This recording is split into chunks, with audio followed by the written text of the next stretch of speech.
Astaghfirullah.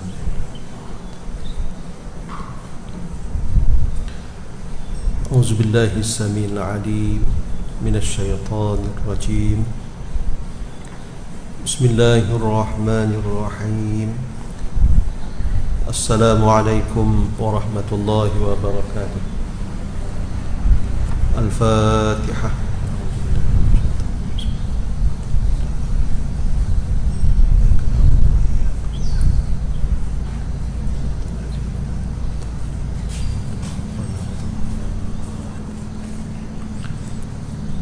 Alhamdulillahi Rabbil Alamin.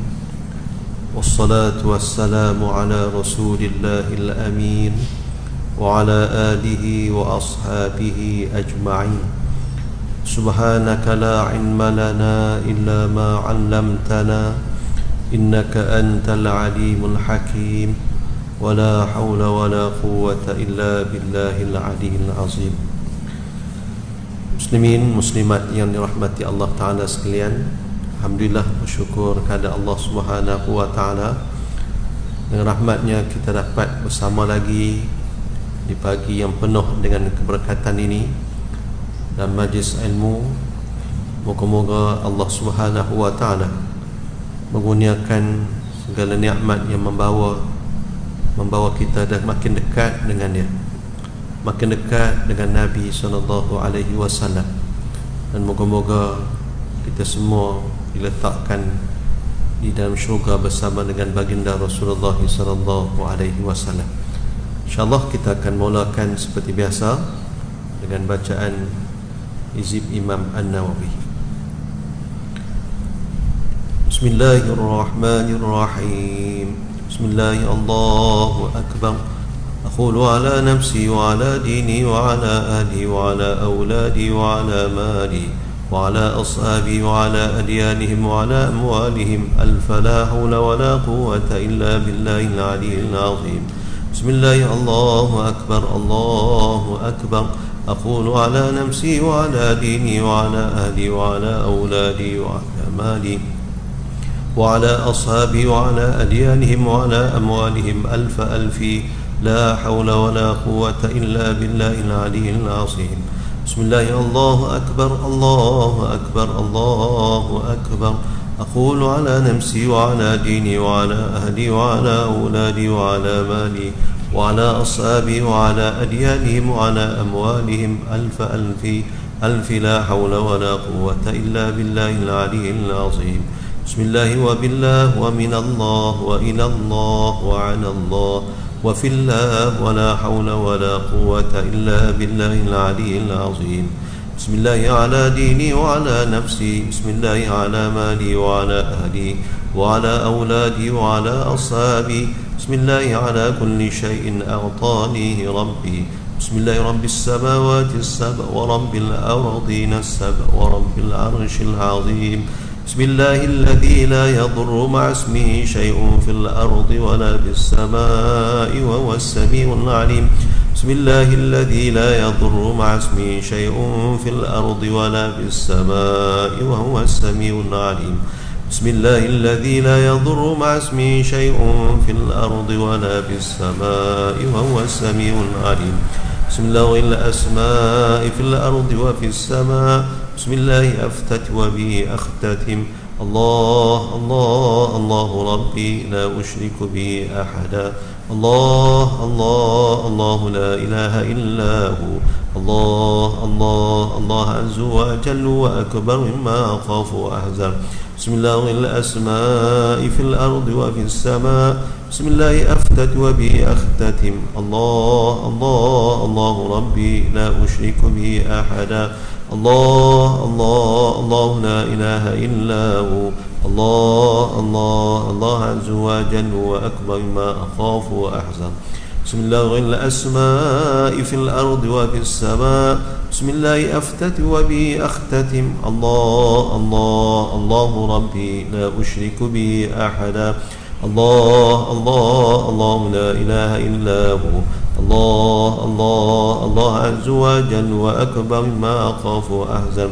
اللهم إني أعوذ بك من شر نفسي ومن شر غيري ومن شر ما خلق ربي. بك اللهم أحترز منهم وبك اللهم أدروا في نورهم وبك اللهم أعوذ من شرورهم واستكفيك إياهم وأقدم بين يدي وأيديهم وأيدي من آطت عنايتي وشملت عياطتي. بسم الله الرحمن الرحيم. قل هو الله أحد الله الصمد لم يلد ولم يولد ولم يكن له كفوا أحد. بسم الله الرحمن الرحيم. قل هو الله أحد الله الصمد لم يلد ولم يولد ولم يكن له كفوا أحد. بسم الله الرحمن الرحيم. قل هو الله أحد الله الصمد لم يلد ولم يولد ولم يكن له كفوا أحد. ومثل ذلك عن يميني وأيمانهم ومثل ذلك عن شمالي وعن شمائلهم مثل ذلك أمامي وأمامهم مثل ذلك من خلفي ومن خلفهم ومثل ذلك من فوقي ومن فوقهم مثل ذلك من تحتي ومن تحتهم مثل ذلك محيط بي وبهم وبما أطنابي. اللهم إني أسألك لي ولهم من خيرك بخيرك الذي لا يملكه غيرك. اللهم اجعلني وإياهم في حفظك وعياذك وعبادك وعيالك وجوارك وأمنك وأمانتك وحزبك وحرزك وكنفك وسترك ولطفك من كل شيطان وسلطان وإنس وجان وباغ وحاسد وسبع وحية وأكرم ومن شر كل دابة أنت آخذ بناصيتها إن ربي على صراط مستقيم. حسبي الرب من المربوبين حسبي الخالق من المخلوقين حسبي الرازق من المرزوقين حسبي الساتر من المستورين حسبي الناصر من المنصورين حسبي القاهر من المقهورين حسبي الذي هو حسبي حسبي من لم يزل حسبي حسبي الله ونعم الوكيل.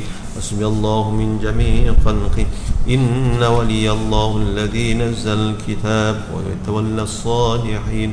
وإذا قرأت القرآن جعلنا بينك وبين الذين لا يؤمنون بالآخرة حجابا مستورا وجعلنا على قلوبهم أكنة أن يفقهوه وفي آذانهم وقرا وإذا ذكرت ربك في القرآن وحده ولوا على أدبارهم نفورا. فإن تولوا فقل حسبي الله لا إله إلا هو عليه توكلت وهو رب العرش العظيم. فإن تولوا فقل حسبي الله لا إله إلا هو عليه توكلت وهو رب العرش العظيم. فإن تولوا فقل حسبي الله لا إله إلا هو عليه توكلت وهو رب العرش العظيم. فإن تولوا فقل حسبي الله لا إله إلا هو عليه توكلت وهو رب العرش العظيم. فإن تولوا فقل حسبي الله لا إله إلا هو عليه توكلت وهو رب العرش العظيم. فإن تولوا فقل حسبي الله لا إله إلا هو عليه توكلت وهو رب العرش العظيم. فإن تولوا فقل حسبي الله لا إله إلا هو عليه توكلت وهو رب العرش العظيم. ولا حول ولا قوة إلا بالله العلي العظيم. وصلى الله على سيدنا محمد النبي الأمي وعلى آله وصحبه وسلم.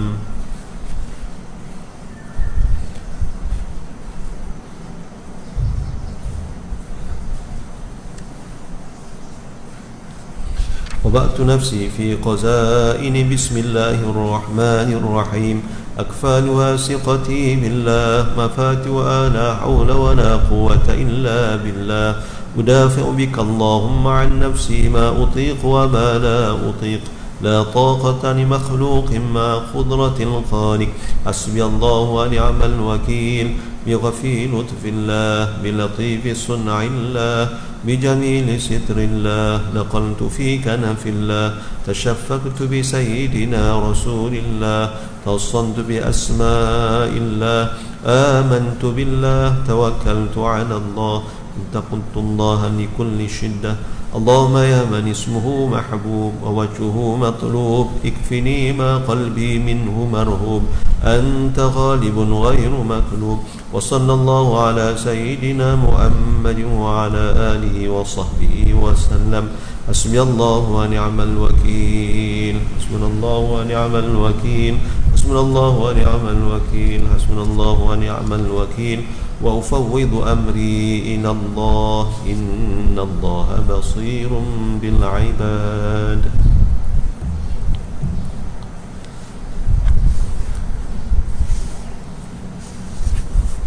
Muslimin muslimat mati sekalian, insyaAllah kita akan sambung bacaan tafsir Nurul Ihsan muka surat 225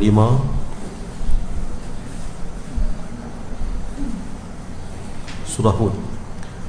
Kuliah kita pagi ni patut Ustaz Halim dengan Ustaz Nasir, tapi dua-dua pengkuliah ni duduk zon merah di Sungai Petani. Jadi kita minta tangguh Ustaz Halim dengan Ustaz Nasir. Macam Masjid Laguna tu, macam Jumaat ni 40 orang lah sembahyang fardu, yang lain hanya zikir dengan pegawai masjid je boleh pergi.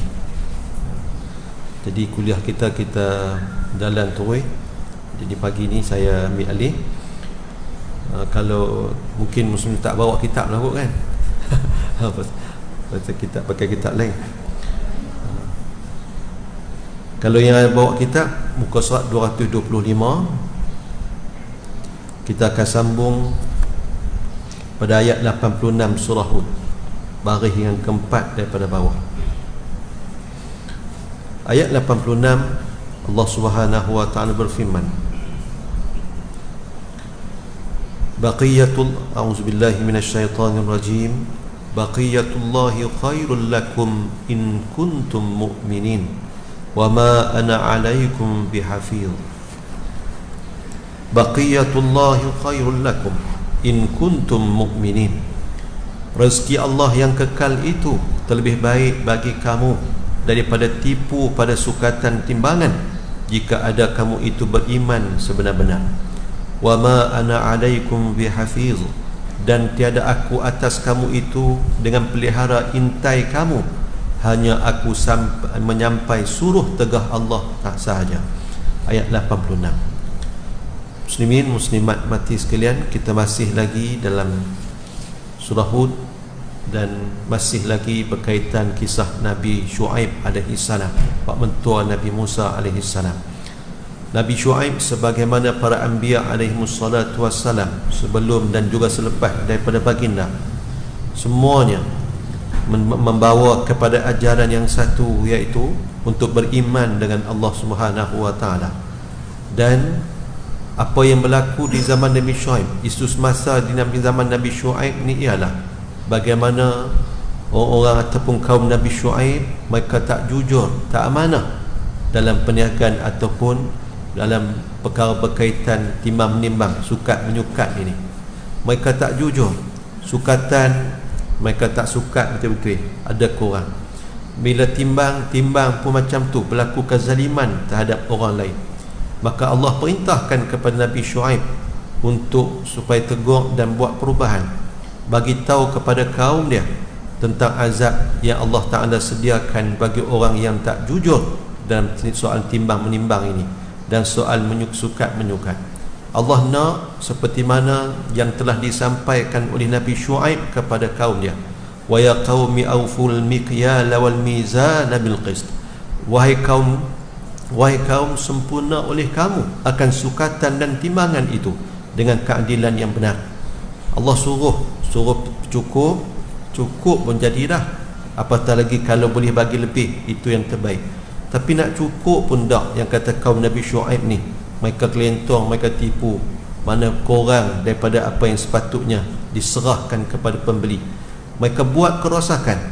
Benda ni seperti mana ayat 85, wala ta'thaw fil ardi mufsidin, jangan kamu buat pasit kerosakan dalam muka bumi ni.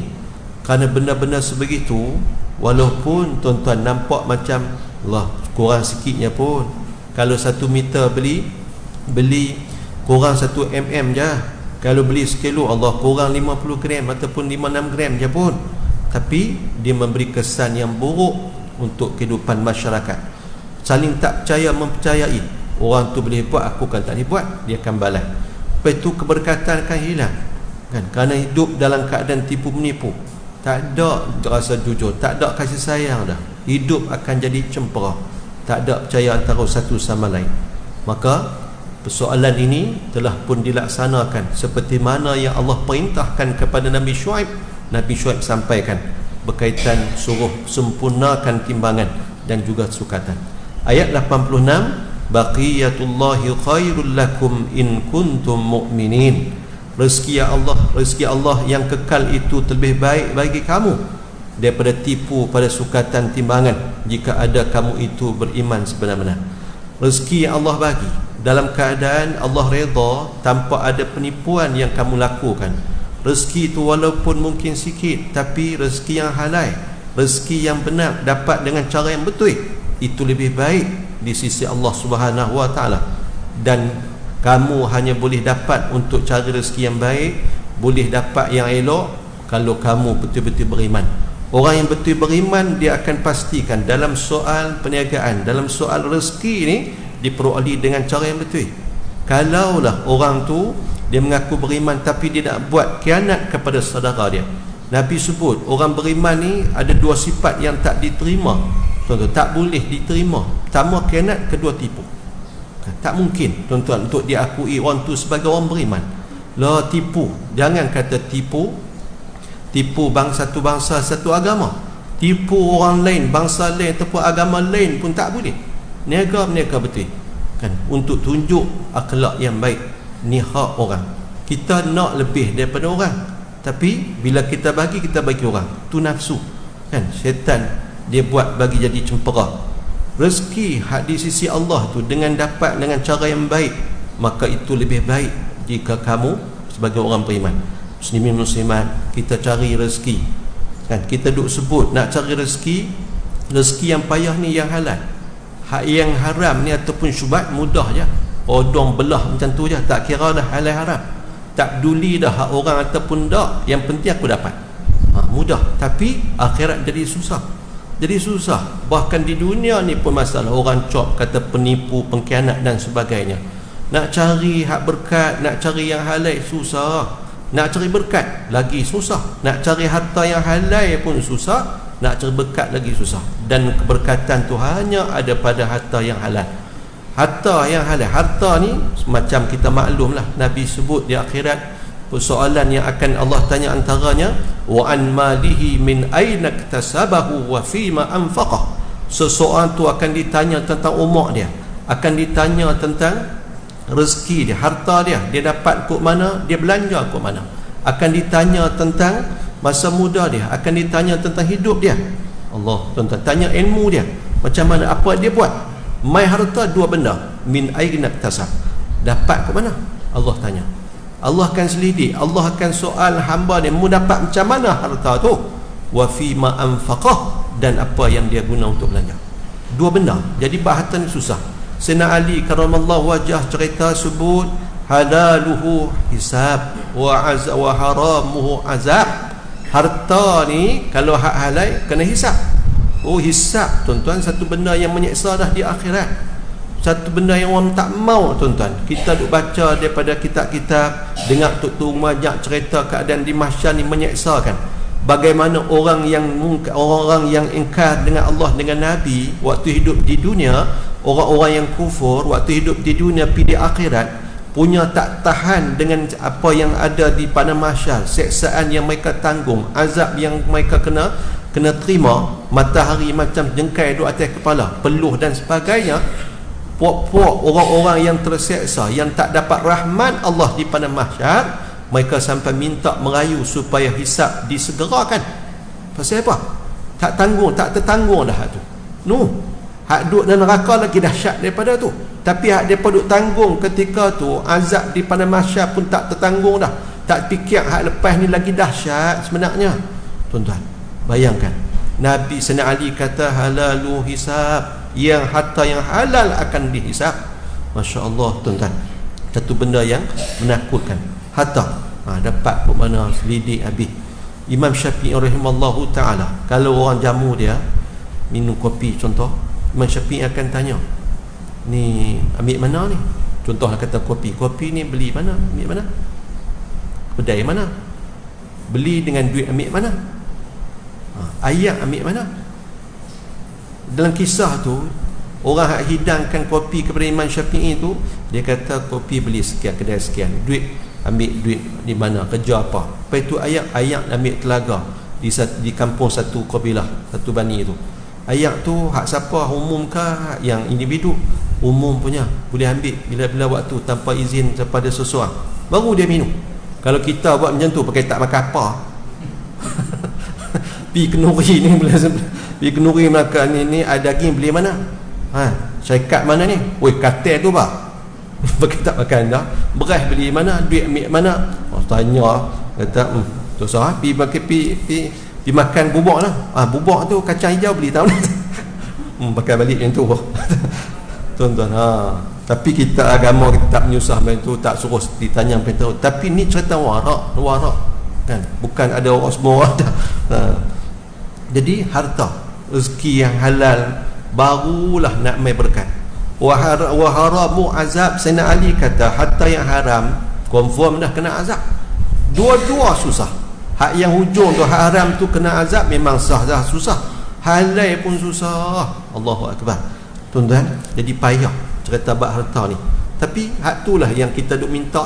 Orang ramai duk minta itulah, minta tambah umur, tambah harta, tambah umur, tambah harta. Kan? Tapi hak tu yang menyebabkan payah.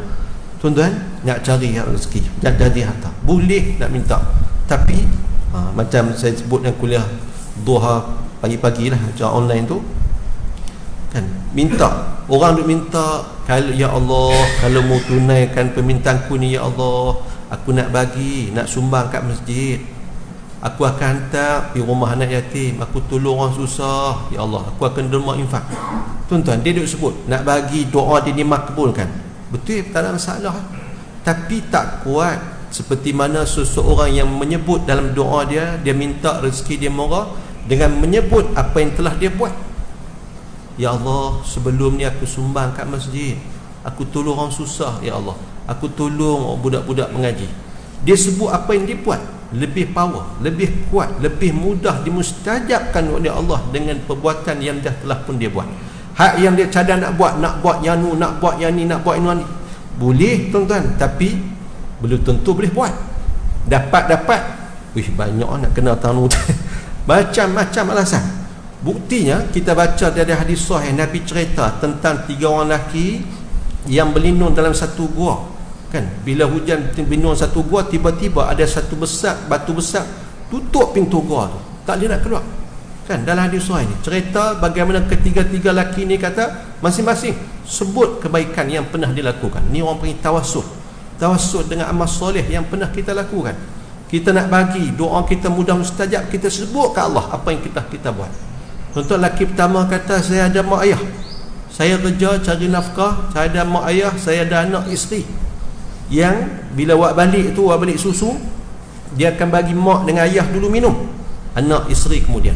Sampailah satu ketika bila mana dia balik lewat malam, mak ayah dah lena dah. Anak isteri, anak duk riau, isteri kata bagilah kat anak tu dulu. Tak, dia nak bagi kat mak ayah dia dulu minum, baru boleh bagi kat anak, kat isteri. Tapi nak bagi kat mak dengan ayah, mak ayah tengah lena, dia takkan ganggu tidur mereka. Tunggu sampai pagi esok, anak duk riau. Tuan-tuan, esok mak ayah bangun, baru dia bagi kat mak ayah, lepas tu baru bagi kat anak. Subhanallah. Tuan-tuan, bila disebut kebaikan yang pernah dia lakukan, batu tu genjak sikit, tapi tak boleh keluar enggak. Laki kedua kata dia sayang kat sepupu, ada seorang sepupu perempuan yang dia sayang kan. Tiba-tiba sepupu perempuan ni mai mengadu, kata dia perlukan bantuan duit. Dia kata dia nak ambil peluang, dia kata boleh aku tolong, tapi serah tubuh dulu. Nak buat kenap macam tu. Sepupu ni dalam keadaan terdesak, nakkan bantuan tu, dia setuju. Tapi ketika mana hampir melakukan perbuatan tak baik tu, tiba-tiba sepupu dia sebut nama Allah Ta'ala. Peringat kan, cincin ni tak boleh sarung, jari yang bukan sepatutnya, bukan hak dia. Bila peringat sebut nama Allah, dia tinggal terus perempuan tu, sepupu dia, dia halaikan, dia bagi duit, bagi, dan dia tak buat benda terkutuk tu. Dia tinggal tu semata-mata kerana Allah Ta'ala. Macam lelaki pertama, dia buat tu semata kerana Allah Ta'ala, suruh taat kat mak ayah, suruh buat baik kat mak ayah. Batu bergenjak tapi tak boleh keluar juga bila lelaki yang kedua sebut kebaikan dia, iaitu tinggal tuan-tuan benda yang terkutuk yang hampir dia buat. Lelaki ketiga kata, saya duduk kerja, buat bisnes peternakan. Tiba-tiba ada seorang pekerja tinggal je kerja, tinggal tanpa ambil upah, kan, lari tinggal kerja tanpa ambil upah. Jadi saya guna duit yang patut jadi upah tu, saya beli binatang, saya tolong jaga, tolong ternak sampai banyak. Tiba-tiba satu hari dia mai balik, mai minta duit upah yang dia tak sempat ambil hari tu ni. Saya kata kat dia, tu upah. Dia tunjuk tuan-tuan ternakan yang penuh, yang punya banyak. Pekerja tu kata, jangan main-main dengan saya tuan, jangan buat melawak macam ni. Dia kurang ayat dia macam tu. Tak, tu upah yang hang tak ambil itu, aku beli binatang, aku tolong jaga, aku tolong urus, tu hang semua dia pun ambil. Dia buat tu kerana Allah Ta'ala. Batu kegerak kali 3 baru boleh keluar. Tuan-tuan, ulama kata ni tawassul dengan amal soleh yang kita buat. Kita bila nak, tuan-tuan, nak satu hajat kita ditunai, antara kita sebut apa yang kita nak buat dengan apa yang telah kita buat daripada kebaikan. Sebut apa yang kita buat dah, bukti kita buat dah. Hak nak buat tu belum tentu tuan-tuan.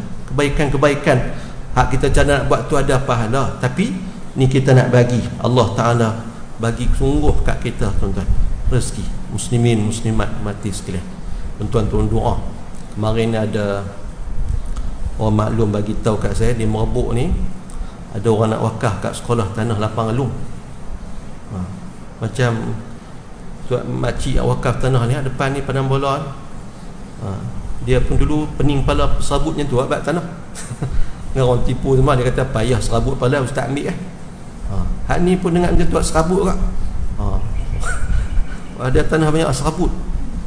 Siapa serabut tanah tu mai abang. Tapi kawan tu kata nak bincang dengan adik, ada 2 orang adik lagi. Dia ni tak ada masalah, ada getah sikit, pokok getah muda lagi, tuan-tuan. Dia serabut, Allah bagi tu, tak tahulah tuan-tuan. Muslimat, Allah Ta'ala nak bagi, Allah bagi, siapa pun tak boleh halang. Bab rezeki ni antara benda, tuan-tuan, nikmat yang jangan kongsi cerita dengan orang. Alhamdulillah lah ni aku dapat projek tuan-tuan, baru minta ataupun baru dapat, jangan cerita. Kita dapat anak kita lulus periksa cemerlang, anak periksa dapat, tuan-tuan, dapat sama mengaji sekian-sekian tempat, kira hebat semua, jangan cerita, bahaya. Likulli ni'matin hasud, setiap nikmat tu ada orang nak hasad. Kalau nak cerita, nak cerita ke orang yang dekat dengan kita, yang kita tahu kita susah, dia tolong, dia simpati. Bila kita senang, dia tak dengki, dia seronok, tumpang kesenangan kita.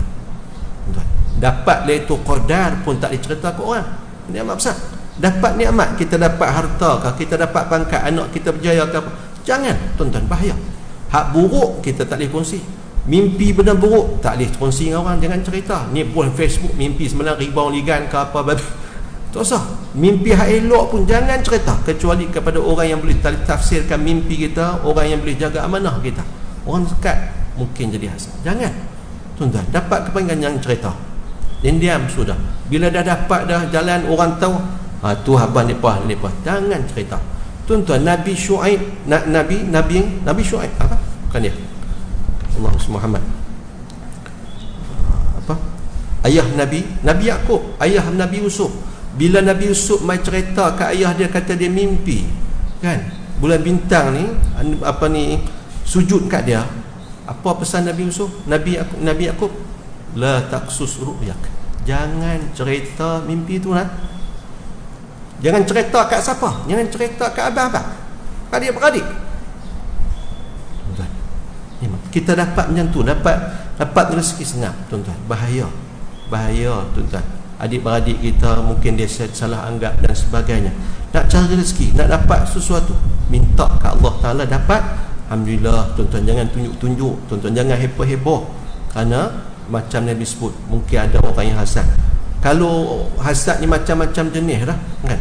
Mata macam kita duk pesan lah, ada anak dapat cucu ke, comel elok, jangan duk tunjuk tayang-tayang anak tu dalam Facebook.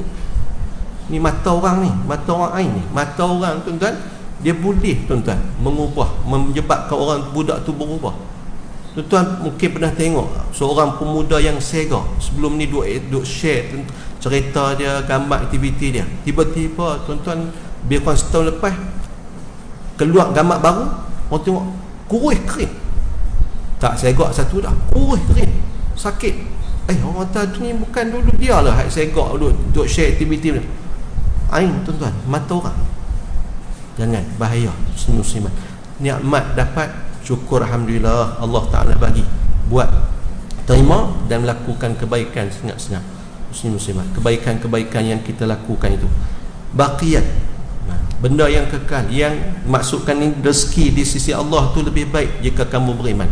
Yang nak cari kekayaan, harta dengan tipu orang ni, tak kaya mana pun, kat hidup tak senang pun kan?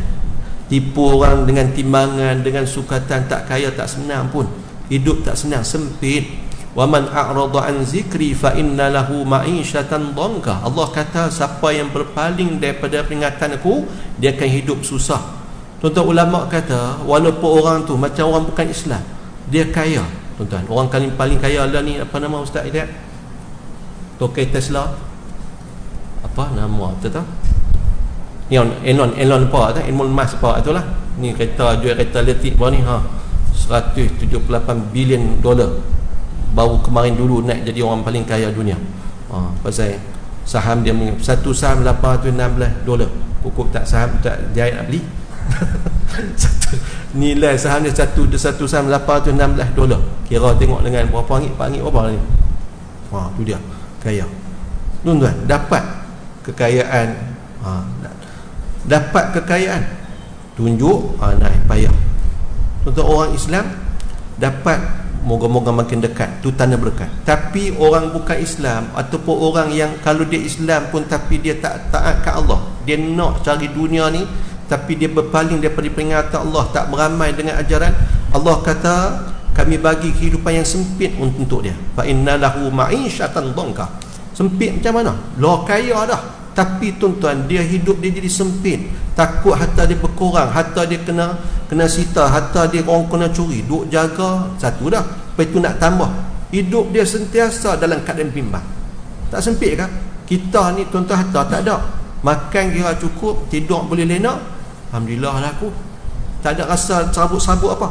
Hak kaya kita kata, tengok kereta bersusun, rumah besar kan, bagi salam yang tak dengar dah. Perelung jauh kita pagar dengan rumah kan, tekan pun payah tak dengar, kita tak dengar tu, dalam rumah dia punya jauh.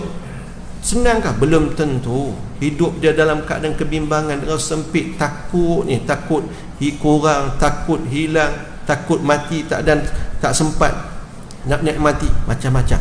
Allah bagi kehidupan yang sempit. Hak tu kalau kita nak, tentu kita tak mau. Tuan-tuan, nak rezeki, tuan-tuan, kita nak rezeki yang elok, yang diberkati. Tuan-tuan, ulama-ulama kata tanda berkat tu, kalau harta kita dapat, kita boleh mendekatkan diri dengan Allah. Bayar zakat, tak rasa apa bayar zakat kan? Ni bayar zakat pun rasa banyak sangat ni, rasa kan? Dia nak bagi kurang lagi, rasa macam banyak sangat.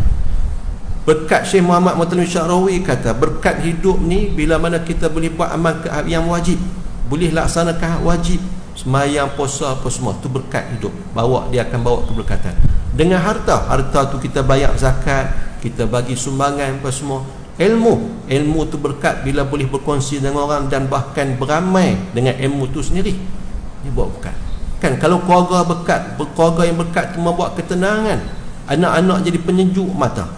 Tuan-tuan, nak cari keberkatan, harta boleh. Islam bukan tak bagi untuk jadi kaya, tapi kekayaan tu moga-moga ada keberkatan bersama kan. Berkat tak berkat harta Sayyidina Osman sampai ke duk mengalir lagi kan, duk mengalir lagi.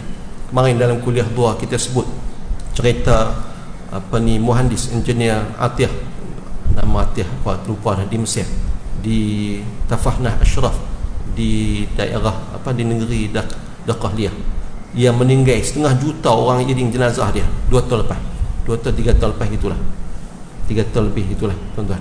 Contoh ulama kan? Tak, bukan ulama pun, tapi apa dia buat?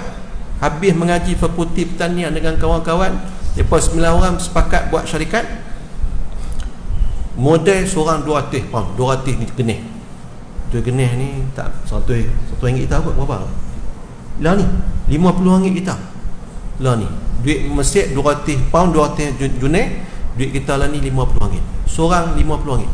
9 orang ni merangkak nak cari modal. Hak dah menikah dah, jual tuan-tuan barang kemas bini dia.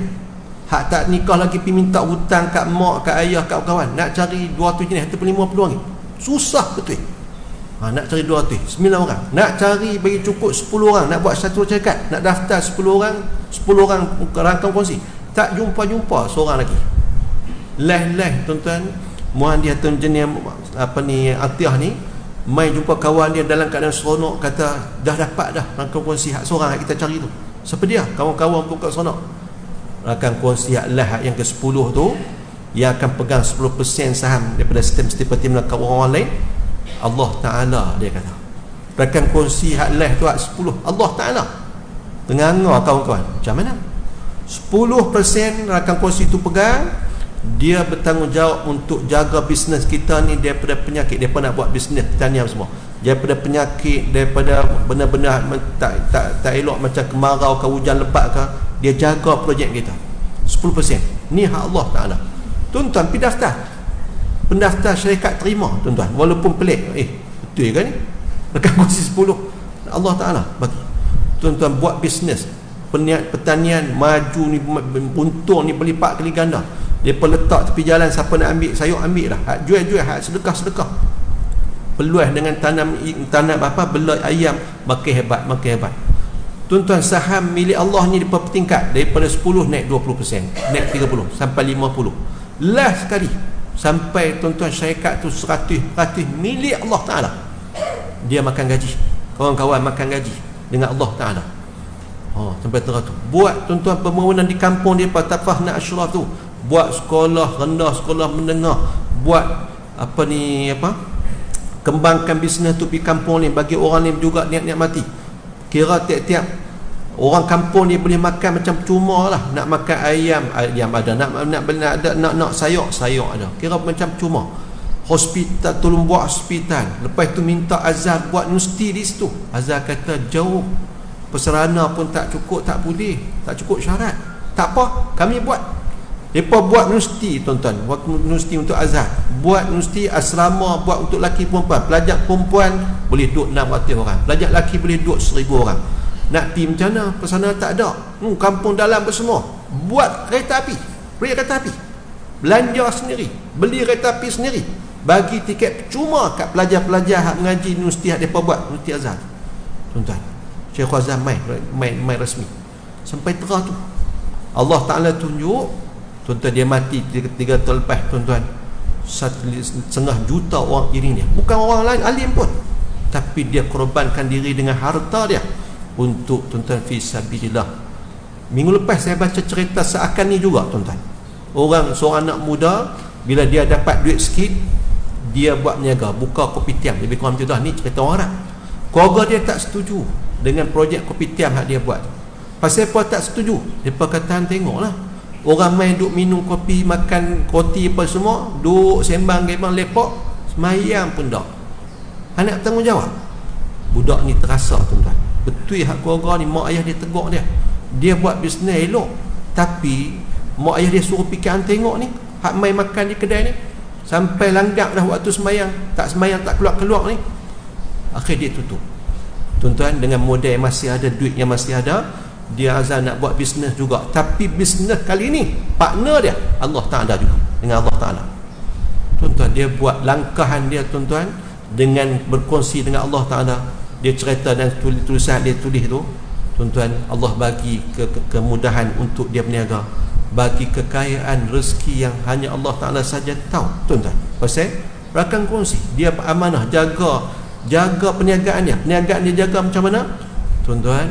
Dia jaga antaranya waktu semayang, masuk waktu berhenti semua, semayang dulu,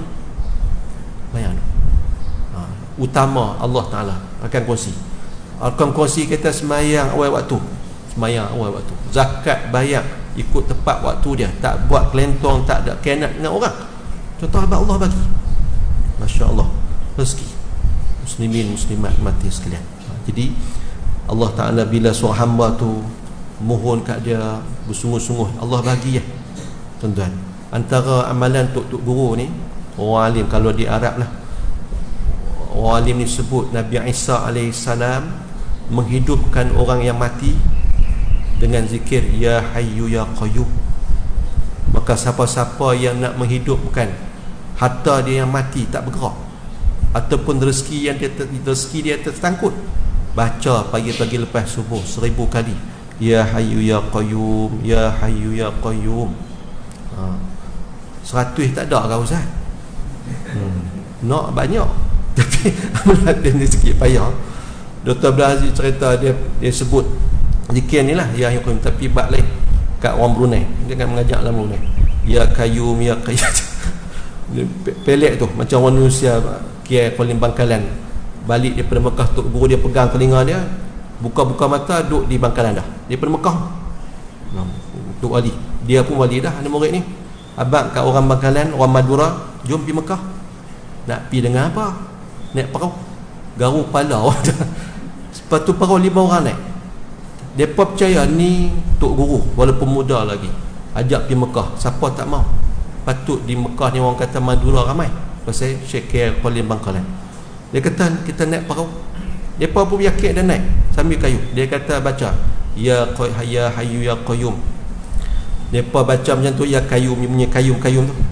Tuan-tuan sampai keluar orang Madura beramai sungguh Ya Hayyu Qayyum ni, tuan-tuan, untuk urusan hidup mereka. Tuan-tuan, macam-macam soal rezeki ni Allah Ta'ala bagi macam-macam, tok guru beza macam-macam. Tapi paling mudahnya dengan selawat. Ada saya sebut beberapa minggu lepas, ada tuan-tuan orang alim, mereka tak mau minta, tapi kalau pasal mereka tak minta, kalau mereka minta mesti dapat. Dan mereka tak mau nak beli mewah, nak lebih-lebih, pasal tiap kali mereka nak tu, mereka baca dapat, Allah bagi. Kalau kita memang kita nak halo susun kan, kalau boleh dapat, tapi kita Allah tak bagi, pasal tahu bagi tak bagi jadi celaru kawan ni. Apa rahsia tuan-tuan? Dia nak kereta, berkenan kereta ni, keperluan kereta ni, dia pergi pegang kereta macam dia nak. Assalatu wassalamu alaika ya sayyidi ya Rasulullah, khuz biyadi qallati lati adrikni. Tok guru suruh baca 116 kali selawat ni, 116 kali. Paling kurang lah. Siapa ada buku 70 amalan untuk bertemu Rasulullah, ada sikit selawat ni dalam buku 70 amalan untuk Rasulullah. Buku saya dulu ni, buku untuk amalan untuk bertemu Rasulullah. Dan dalam buku 55 amalan wali-wali pun ada selawat, disebut dengan selawat al-idrikiyah ataupun selawat adrikni. Assalatu wassalamu alaika ya sayyidi ya Rasulullah, khuz biyadi qallat ilati adrikni. Pak Sumit kata baca khuz biyadaya, mik dua belah tanganku ya Rasulullah. Macam-macam lah, mana ada riwayat adrikni ani khuz biyadi, ada kalau macam Pak Sumit khuz biyadaya, wallahu a'lam. Tapi saya nak ceritanya, ada tok guru dia tak minta, kalau dia minta dia pergi, dia tengok berkenan rumah dia, tak ada rumah lagi, dia tengok rumah macam dia berkenan tu, dia baca Assalatu wassalamu alaika ya sayyidi ya Rasulullah, khuz biyadi qallati lati adrikni. Kalau kita tak ada hajat apa-apa, bacalah 116 kali. InsyaAllah waktu kita ada hajat, Allah pemudahkan. Allah pemudahkan. Tuan-tuan, cari rezeki yang berkat, mai ke mana dengan selawat Nabi, insya-Allah Allah mudahkan. Wa ma ana alaikum bihafiz, dan tiada aku atas kamu itu dengan pelihara intai kamu, hanya aku menyampai suruh tegah Allah Ta'ala saja. Nabi Syuaib kata, aku bukan boleh jaga kamu, aku bukan boleh duk intai, duk mengendap, duk tengok kamu. Aku hanya suruh nyampaikan suruhan Allah dan tegahan Allah semata-mata. Khususnya ayat 87.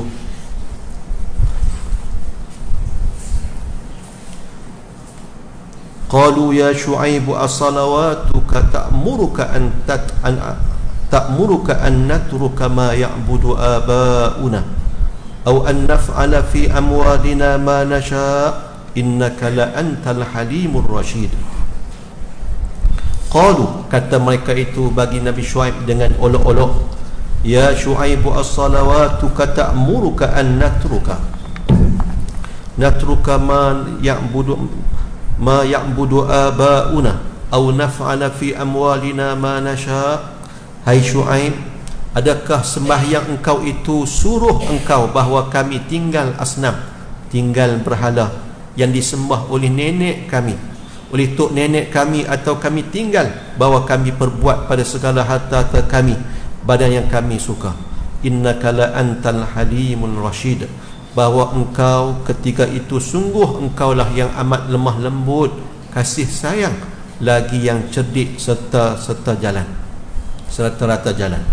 Muslimin, muslimat mati sekalian, orang-orang kaum kepada kaum Nabi Syuaib ni katakan, Nabi Syuaib, awak semayang hak nak buat muduk buat selalu tu kah yang menyuruh untuk kami ni tinggal apa yang kami duk sembah kan? Ibadat yang muduk buat tu, semayang yang mu buat tu kah yang suruh kamu untuk habaq supaya kami tinggal apa yang kami sembah?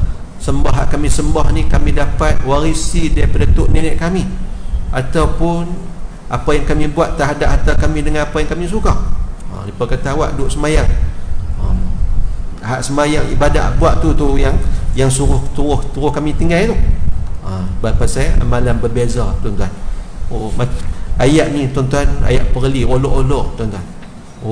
Dah ni duk pergi masjid dah no. Tu yang duk sini duk kata kami ni memanglah kami ni kami tak pergi masjid. Maksud dia olok-olok. Dah ni duk pergi dengar kuliah dah, patut alim dah. Kan ayat tu ada kan dalam masyarakat kita ni. Lah ni baik no, bagi derma sumbangan, pakai kepiah dah ni. Dia ayat-ayat olok-olok macam tu.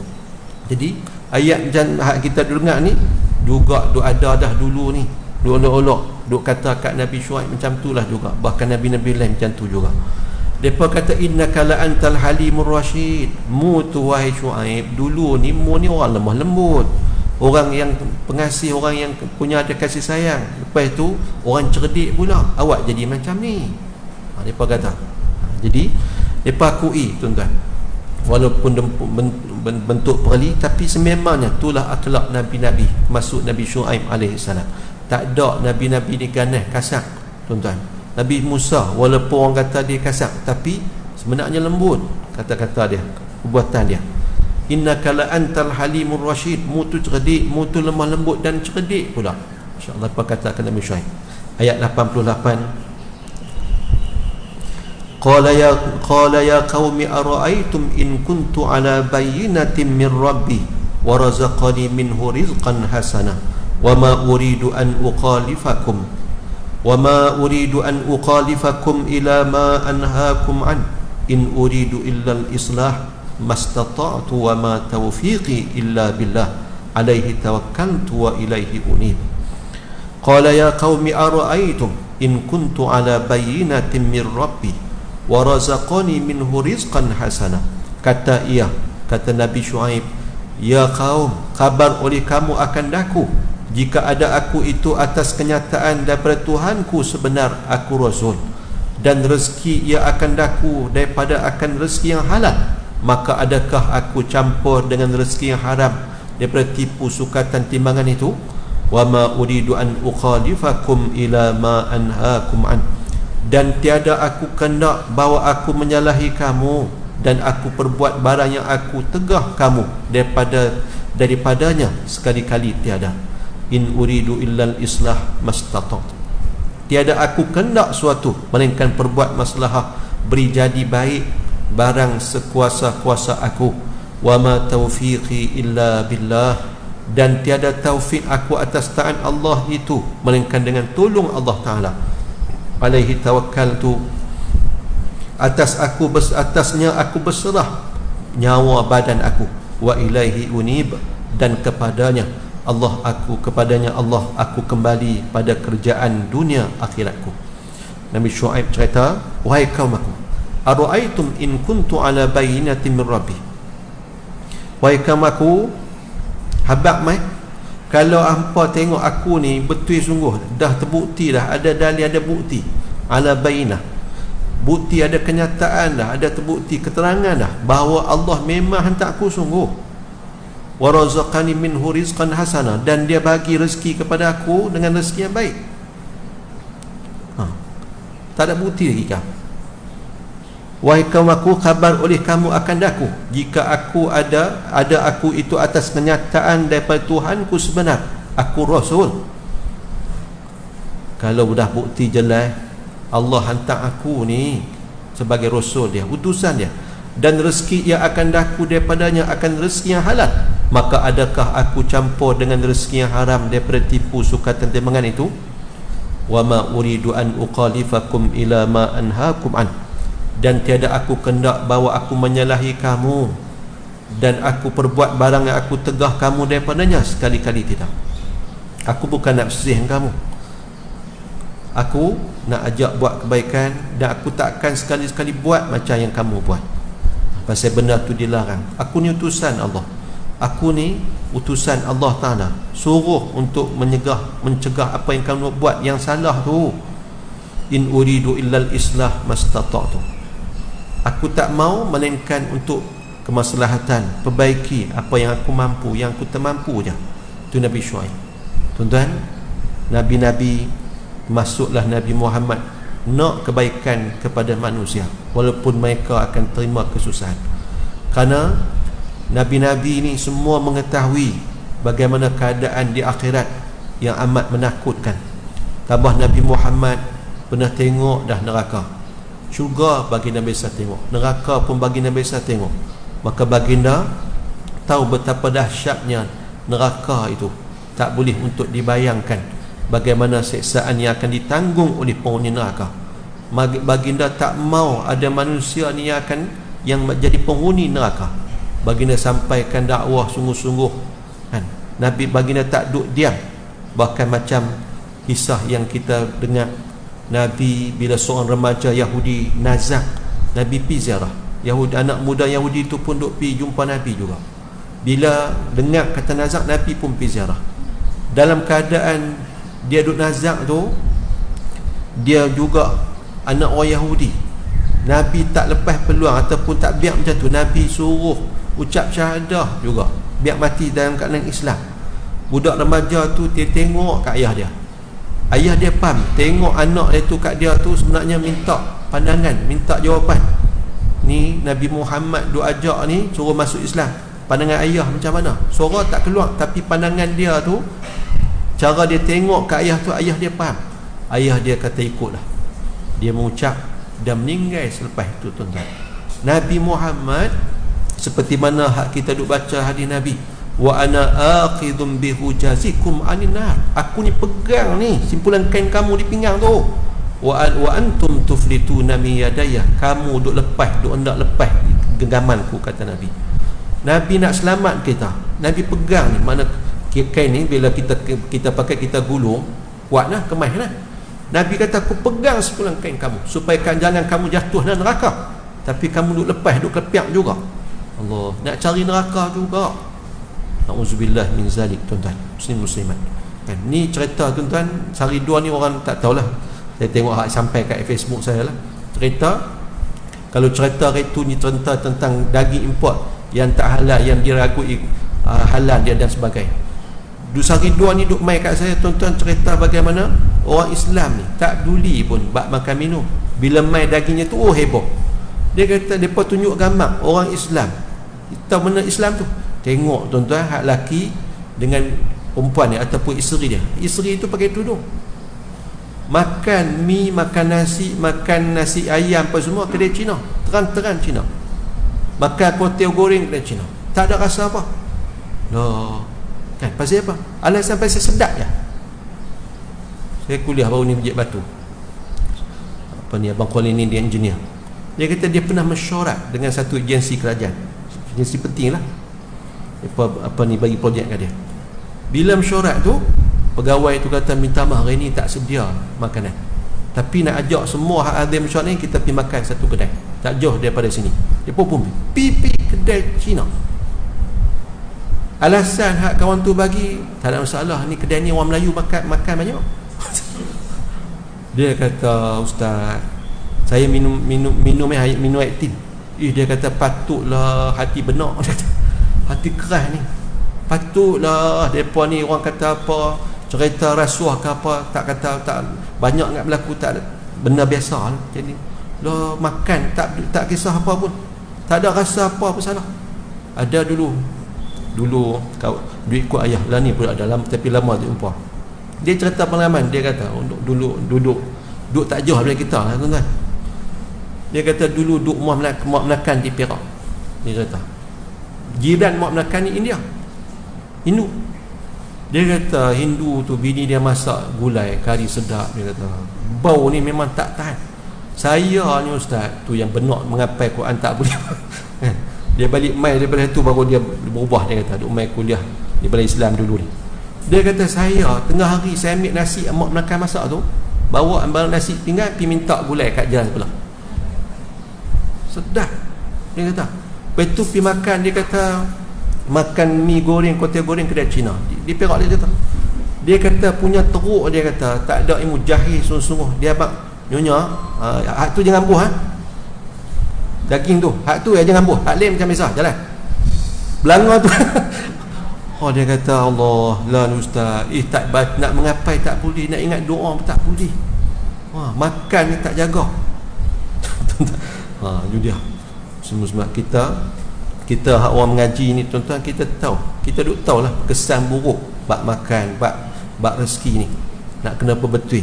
Nabi Syuaib tuan-tuan mai nak perbetul ni cerita kesan daripada kianat dalam perniagaan, dalam timbangan berat sukatan apa semua ni. Allah kata tu termasuk daripada kerja-kerja yang merosakkan di muka bumi, kan? Bukan orang yang rosak, orang yang terlibat dengan kejahatan tu dia akan binasa. Orang yang duk buat amal soleh pun juga akan kena bila mana bala Allah turun. Nabi Syuaib kata aku nak buat pembetulan, aku nak buat pembaikan, perelok balik takat aku mampu. Tak perayalah, takat yang boleh lah, kan? Kalau tak mau tak peraya. Pasal hidayah ni milik Allah Ta'ala. Wa ma taufiqi illa billah, dan tiada taufik aku atas taat Allah itu melainkan dengan tolong Allah. Tuan-tuan, Nabi Syuaib kata aku tak boleh melakukan ketaatan, nak tunaikan apa yang Allah perintah melainkan dengan taufik daripada Allah, bimbingan daripada Allah. Taufik ni bimbingan. Kita duk sebut hidayah dengan taufik. Hidayah kita nak, taufik kita nak. Hidayah dengan taufik, dua-dua tu beza. Kalau hidayah, kita bagi contoh, orang main tanya kita nak pergi Sungai Petani, mudah kan? Sungai Petani ada dua jalan, nak pergi kod UiTM, kod MRSM, ataupun jalan kod Semeling pun boleh, ataupun kod Bidung. Mana dia lalu kod Laguna pun boleh, Tengah Layak boleh, ataupun kod Bidung boleh. Orang tu bagi hidayah, dia bagi petunjuk habaq macam tu ya. Dia bagi tahu jalan, nak pergi Sungai Petani, nak pergi mana ni? Nak pergi Jam Besar, boleh. Jalan jauh kod Bidung. Kawan tu kena cari pergi sendiri ya, Bidung. Ataupun pergi kod Sungai Layak, Semeling Sungai Layak, pergi. Tu hidayah. Dia habaq tuan-tuan, jalan nak pergi ke Jam Besar. Tapi taufik, ulama kata nak pergi mana? Nak pergi Jam Besar. Jom ikut saya. Saya bawa kereta, bawa motor duduk depan, cik ikut saya. Cik ikut dengan kereta ataupun dengan motor cik. Tuan-tuan, dia tu bawa, tuan-tuan, kita tolong bawa sampai Jam Besar. Ni tang ni. Bawa sampai tempat, tunjuk sampai tang tu. Tu taufik. Tuan-tuan, kita nak daripada Allah ni bukan takat tahu hidayah, tuan-tuan. Bukan takat tahu arak tu haram, zina tu haram, rasuah tu haram, tinggal sembahyang tu haram, hak nu haram ni. Bukan takat tahu, takat hidayah dia. Tapi kita nak taufik daripada Allah. Allah bimbing kita tinggal benda tu. Bukan takat tahu kata sembahyang tu kena buat, maka Allah bagi taufik kat kita, tuan-tuan, boleh buat benda tu. Tuan-tuan, kebaikan ni ulama kata kena ada 3. Ni nikmat, boleh buat kebaikan ada 3. Kena ada 3 baru boleh kita buat kebaikan. Pertama, kena ada nikmat iradah. Tuan-tuan, nikmat kehendak. Allah Ta'ala bagi kehendak, kemahuan kepada seorang hamba, tuan-tuan, dia dapat dah satu. Dia ada kedua, ada 2 lagi. Kehendak, tuan-tuan. Kehendak macam mana? Tahu kata, contohlah, kata sembahyang ataupun mengaji ni wajib, kan? Buat kebaikan ni, benda sekian-sekian, banyak zakat tu, apa ni benda yang wajib. Tapi kalau tak ada kehendak, Allah Ta'ala tak bagi kehendak untuk dia buat, tak dapat tuan-tuan kehendak untuk dia boleh buat. Dia takat tahu lah. Macam orientalis lah. Orang hak boleh bercakap bahasa Arab, ada mengapai Quran, ada tolong tuan-tuan, tolong makjam tu susun makjam hadis Nabi lagi, ngapai hadis, cerita bab agama semua tahu, tapi masuk Islam tak dapat petunjuk, tak dapat hidayah daripada Allah Ta'ala. Tahu tentang kebaikan Islam, tahu kecantikan akhlak Nabi, tapi tak masuk Islam. Takat tahu je, tahu semayang subuh ni penting, jemaah pula lagi, ngaji ni wajib, tunai ni zakat, pergi haji, semua tahu, tapi kemahuan tak ada, kendak tu tak ada. Orang yang nak boleh buat kebaikan ni, dia dapat nikmat iradah tu, kendak tuan-tuan. Lepas tu dia kena dapat nikmat kuah, nikmat kekuatan. Tahu, boleh tahu hak nu kena buat, hak ni kena tinggal, tapi tak dapat nikmat kekuatan untuk buat ataupun tinggal. Jadi tuan-tuan, dia kena dapat nikmat kekuatan untuk menggerakkan tubuh dia boleh buat benda tu. Takkan tak tahu kok kata kena pergi semain Jumaat. Tahu. Lepas tu awak tak pergi. Tak ada semangat, tak ada kekuatan nak pergi. Tak ada kekuatan tuan-tuan nak pergi. Tambah ni PKP pula. Tuan-tuan, tuan-tuan tengok kok sungai kok Bukit Aceh nak Bukit Kepat. Hari Jumaat ramai. Sabut pada saya, orang duduk kampung tu kata, ustaz nak buat macam mana? Boleh kata bukan kerja kami. Lebih. Hari Jumaat. Pasal apa? Dak kalau pi pun bukan boleh masuk ustaz, penuh. Ramai tak pergi Jumaat. Dia jadi biasa lah ni. Tak pergi Jumaat tu jadi biasa lah. Jadi macam tu. Kalut tuan-tuan, kesan daripada tu. Bukanlah nak suruh kata happy lah, langgar je sepi, dah. Tapi orang kalau dia sungguh dia nak beramai, nak buat, nak taat ni, dia usah pergi awal, dia usah nak pergi masuk juga. Orang kata tak boleh masuk dah, penuh dah. Tak boleh lah duduk tepi-tepi kah? Tak boleh. Tapi kalau hak tak mau pergi tu, pergi pun tak ada harapan lah. Orang macam Jit Laguna tu, ini start main Jumaat 40 orang, mayang fardu JK dengan pegawai masjid ya boleh semayang. Mana? Hari duduk Laguna, tak apa dah. Orang nak pergi semayang Jumaat ni, kemarin main dulu, dia pergi beratok lah, ambil nombor nak semayang. Hak tak semayang tu, kalau pergi pun tak ada dah. Kan, Masjid Laguna bukan saat mana pun penuh. Orang Laguna 40 orang tak cukup lah. Kalau hak nak semayang tu, nak laksanakan tu, dia pergi sanggup. Ada lagi tak kosong nak dapat nombor sebelum 40 tuan-tuan. Kekuatan nak cari tu, kekuatan tu tuan-tuan. Dan ketiganya kata ulama, nak cari nikmat kelapangan masa. Lah kendak tu tahu dah, dapat dah. Kendak tu ada, kendak, kemahuan tu ada. Lepas tu kekuatan pun boleh, memang boleh buat, boleh laksanakan, tapi masa pula tak ada. Sibuk tuan-tuan. Rugi kalau tak ada tiga-tiga ni. Kita nak cari tuan-tuan, walaupun ada kemahuan dah tuan-tuan, ada pula kekuatan, tenaga ada, dan kita ada kelapangan untuk boleh buat. Boleh tahu semain bulan duha tu boleh untuk cari rezeki, dapatkan rezeki, melancarkan rezeki. Kan, tahu kendak memang nak semayang. Lepas tu kekuatan pun ada. Tengok-tengok tak dan. Sibuk. Tiga ni kata ulama nak kena ada. Nikmat, pertama nikmat kendak, kedua nikmat kekuatan, ketiga nikmat kelapangan masa untuk boleh buat apa yang kita nak teringin nak buat, sama ada hak fardu ataupun hak sunat. Jadi Nabi Syuaib kata, aku dengan tiada taufik aku atas taat Allah, melainkan dengan pertolongan Allah Ta'ala sendiri. Kita berdoa, minta Allah Ta'ala bagi kekuatan, bagi taufik untuk kita laksanakan. Tuan-tuan, ada orang kata orang kata awak tak pergi semayang. Tuan doa lah bagi saya pada dapat hidayah. Ni ceritakan, ni dialog tuan-tuan, cerita dialog betul lah ulama dengan soal awak tak pergi semayang.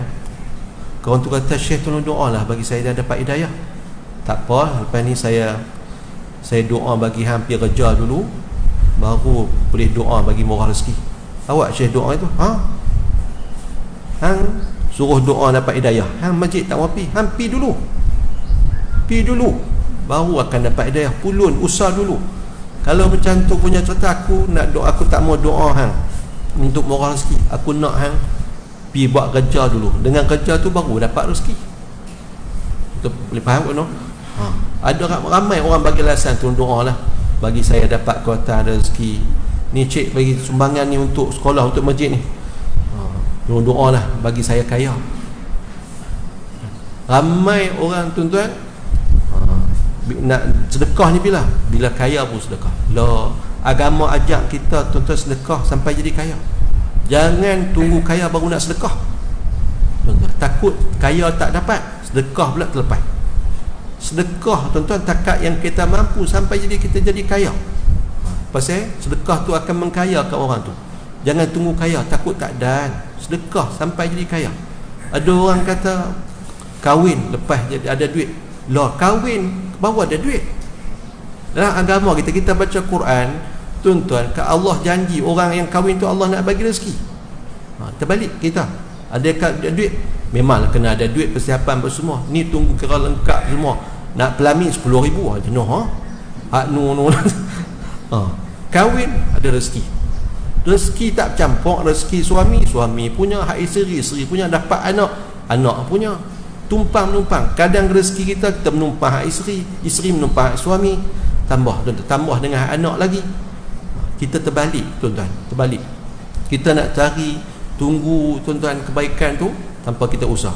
Awak tak semayang, saya kalau semayang pun tak khusyuk. Dah semayang sampai khusyuk, sampai dapat khusyuk, nak tunggu khusyuk, lepas tu tak semayang.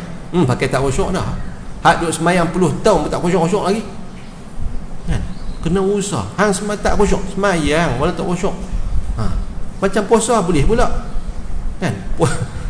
Walaupun tak makan, macam-macam dia buat tengah puasa tu, benda apa habiskan pahalanya, tapi dia tak makan pun boleh pula dah. Tuan-tuan, kita ni hamba ni macam-macam alasan tuan-tuan kan? Tak boleh anu. Saya apa kata zikir ni kena khusyuk bila dah masuk sebatin hati ni baru khusyuk. Zikir selawat kat Nabi sampailah kita boleh khusyuk. Tak mula tak buat, nak main macam mana khusyuk, tuan-tuan, tak mungkin. Jadi semua tu usaha yang kita kena buat sehingga dah Allah pemudahkan tuan-tuan untuk kita buat, untuk kita lakukan kebaikan. Muslim-muslimat, saya selalu sebut kat sahabat-sahabat bila sembang bab amalan dengan kawan-kawan ni, saya sebut kan, semua orang tahu cerita Tok Uni Aziz dulu bila dia sakit terakhir tu, hak duk uat lama. Doktor cucuk ubat hak paling kuat lah, memang tak bangkit dah, tidur terus ya, mana tak jaga. Tapi hak doktor kata ubat kuat, mana tak jaga ni, tak tidur terus. Tuan-tuan, pukul berapa? Doktor pun terkejut, pukul 5 Tok Guru jaga. Tanya pukul apa? Pasal waktu tu adalah waktu biasa dia duk buat ibadat. Tu waktu tu dia jaga. Walaupun doktor cucuk ubat kuat. Bahkan dalam satu majalah, Tuan Sabariah, isteri Tok Uni Aziz cerita sampai kelar tuan-tuan, dia duk dengar suara Tok Guru pagi, gerak dia bangkit qiyamul lail. Suara siapa? Saya pernah tanya Tok Abdul Aziz cerita tentang apa ni, pendamping-pendamping ni. Tuan-tuan, ada hamba-hamba Allah, sama ada malaikat ataupun jin, orang jin makhluk gaib ni yang baik-baik. Bila mana seseorang tu mereka suka dengan sebab ketaatan hamba Allah tu, mereka akan main berdamping. Main, bukan jenis saka ni. Saka ni tuan-tuan, saka kalau doktor ni kata saka ada baik ada buruk. Hak baik ni dia main berdamping, dia tak ada perjanjian apa, dia tak sangkut apa-apa dengan kita, dia main nak tumpang untuk buat ibadat sekali. Hak tak baik ni dia ada perjanjian, kena jamu seminggu sekali ayam panggang contoh. Hak tu yang orang cerita payah, mati payah kena buka rebung apa semua tu. Hak ni hak baik ni dia main kadang tak sedar pun. Orang tu tak sedar, dia tolong kawan yang ada masalah, dia tolong sengap-sengapnya, tengok-tengok selesai. Tuan-tuan, ada hamba-hamba Allah, malaikat. Tuan Sabariah kata sampai kelar, dia kata pagi-pagi waktu biasa Tok Guru dia kata dulu ni Tok Guru, kalau Tok Guru tak gerak cara langsung turis untuk dia bangun buat qiyamul lail juga, Tok Guru gerak dengan cara pederah bacaan dalam qiyamul lail, dalam sembahyang dia, baca kuat dalam main tahajud, gerak isteri dia tengah tidur.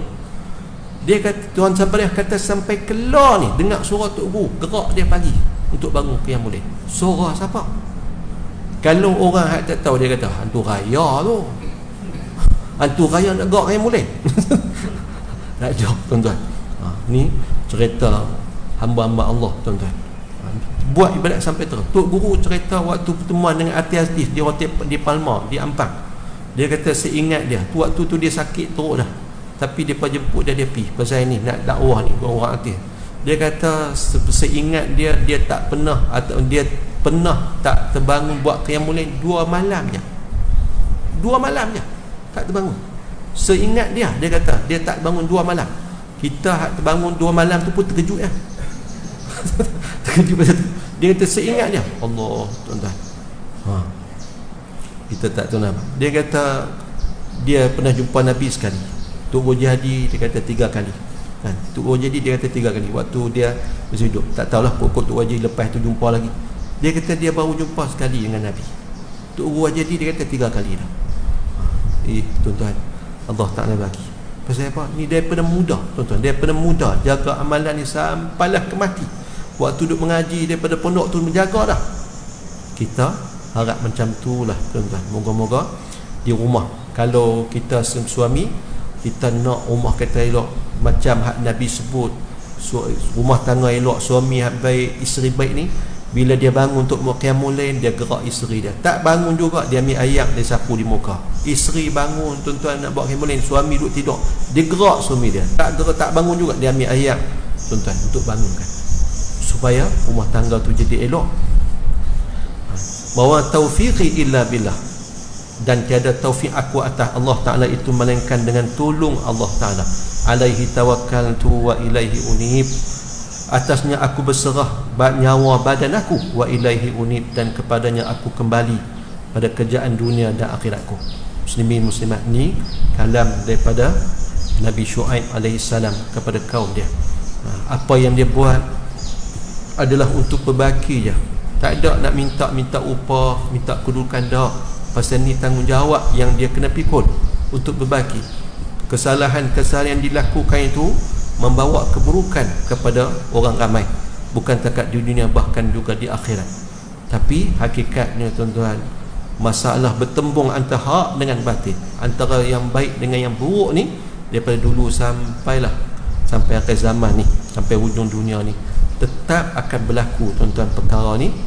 Maka kita berdoa moga-moga Allah Ta'ala guna hidayah dan taufik untuk kita duduk dalam kumpulan yang taat kepada Allah, dipimpin, diberi teguran selalu untuk istiqamah melakukan ketaatan kebaikan.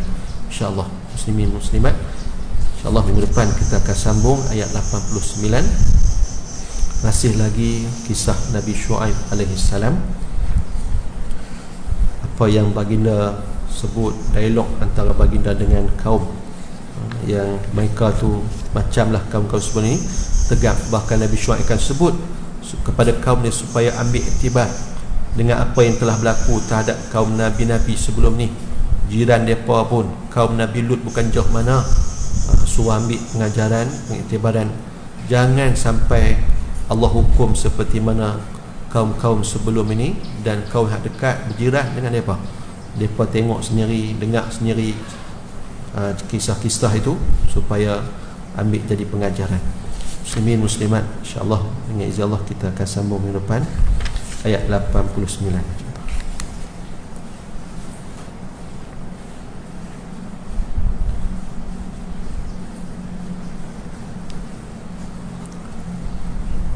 Tadi yang saya sebut selawat tadi ni, tuan-tuan, kalau yang ada buku 70 amalan untuk bertemu Allah, balik tengok. Dan buku tu saya tak buat tajuk dia, tak buat tajuk selawat tu selawat adrikiyah ataupun adrikni, tapi lafaz selawat tu as-salatu wassalamu alayka ya sayyidi ya Rasulullah quz biyadi qallat hilati adrikni. Ada riwayat sebut tambahan tu, ada yang tambah adrikni ya Rasulullah. Biasa dia dianjurkan oleh Tok Guru ni beramai baca 116 kali. Dan dia ada pasangan dia. Kalau baca ni pasal boleh, tapi nak hebat lagi ada pasangan ni. Pasangan dia yang kedua, as-salatu wassalamu alayka ya sayyid, as-salatu wassalamu alayka ya nabi wa rahmatullahi wa barakatuh. 116 ke? As-salatu wassalamu alayka ayyuhan nabi wa rahmatullahi wa barakatuh. Macam bagi salam. Ini memang salam kat Nabi. Kalau Habib Umar dia sebut, siapa yang baca ni selawat ni, dia kata Kalau Nabi tak peduli kat dia, tu adalah benda yang ganjil, dia kata. Maksudnya siapa yang baca selawat ni, selawat minta tolong kat Nabi dengan salawat, bagi salam kat Nabi ni, Nabi pasti akan bagi perhatian kat dia, akan dengar dia. Assalatu wassalamu alaika ayyuhan nabi wa rahmatullahi wa barakatuh, juga dibaca tuan-tuan 116. Kalau nak kemas lagi, dia ada pasangan ketiga 116 juga, ada kata 100 kali pemadai. Ana fi jahi Rasulillah sallallahu alaihi wasallam, ana fi jahi Rasulillah sallallahu alaihi wasallam. Hak pertama tu pun besar dah tuan-tuan, besar dah.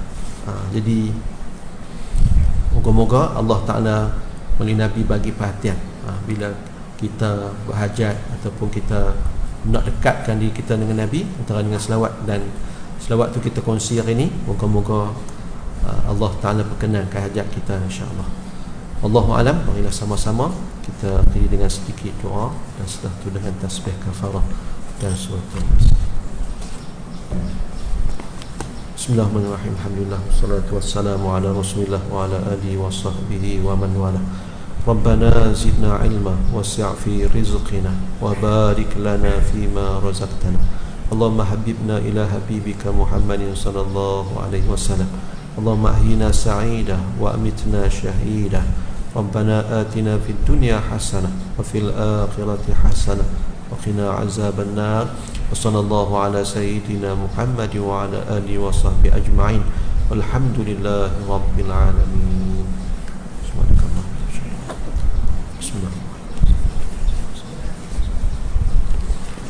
Wallahu alam. Assalamualaikum warahmatullahi wabarakatuh.